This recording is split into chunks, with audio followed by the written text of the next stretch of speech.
Hello, YouTubers, friends, compatriots, bootlickers, shills, deaths, lasers, peasants, vassals, minions. Man, that felt good. I'm a Useful Idiot. Welcome. Hey, that felt good too. I'm a Useful Idiot. Welcome. Today I want to talk about Iraq. And I don't care what Barack Obama says. We're back in the war in Iraq. He can couch it in whatever kind of terms he wants to, but we have U.S. fighters bombing the ground. We have U.S. drones there. We have U.S. troops in Kurdistan, in the Erbil area, and we are training and arming the Peshmurga as we speak, which happened very quickly. And so we have another proxy army in the field, and with U.S.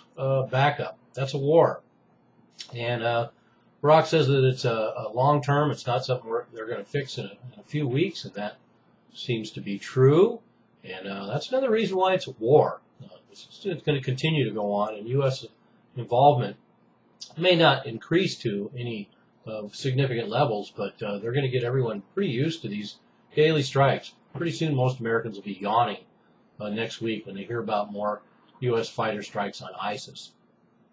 And they don't care because ISIS are the bad guys, the new boogeyman, and they're really bad. And they are really bad. But it's just convenient.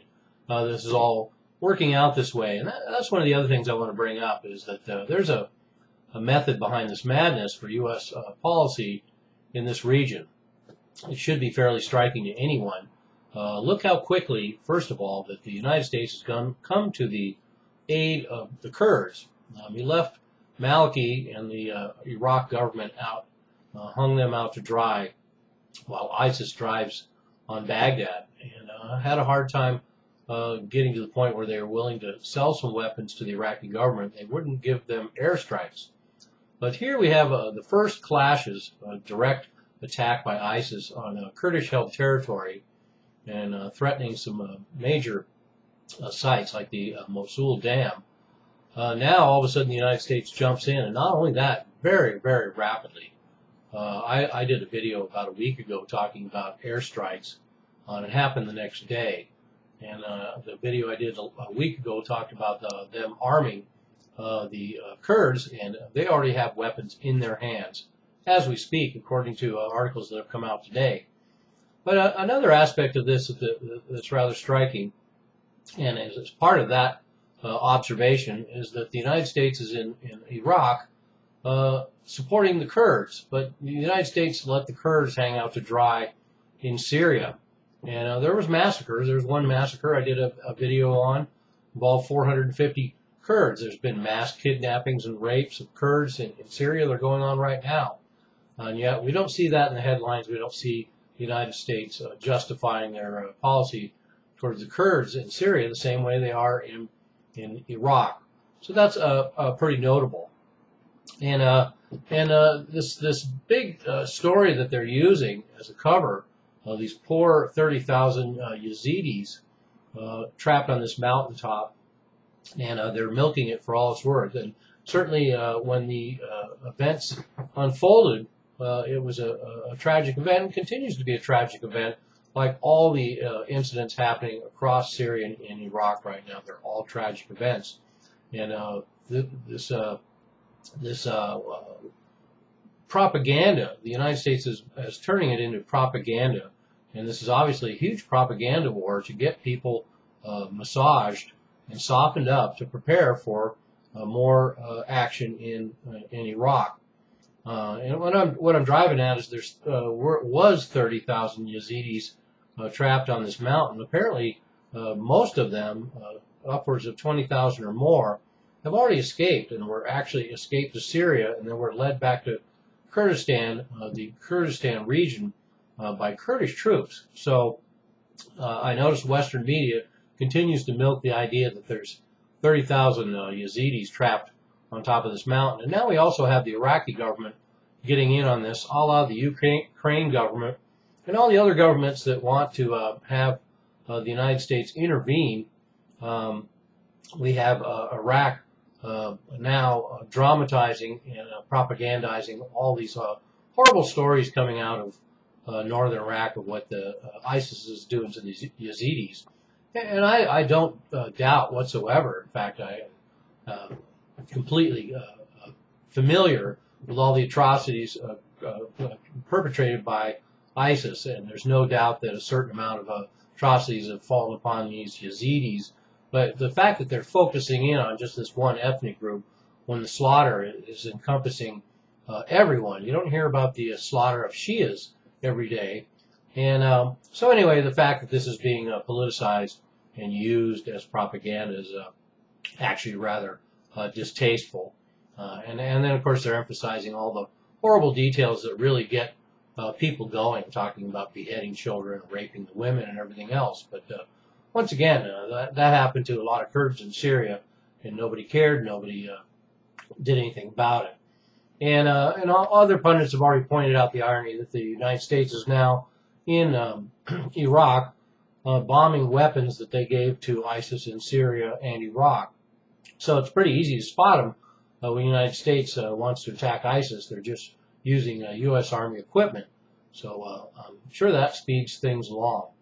And I think the other message that certainly ISIS was getting is that you're welcome to all the U.S. arms that you got, because the United States didn't have any problem holding off on this current foreign policy when all of ISIS was doing was taking 4 or 5 divisions worth of Iraqi military equipment and making their assaults in Iraq and Syria that much more potent.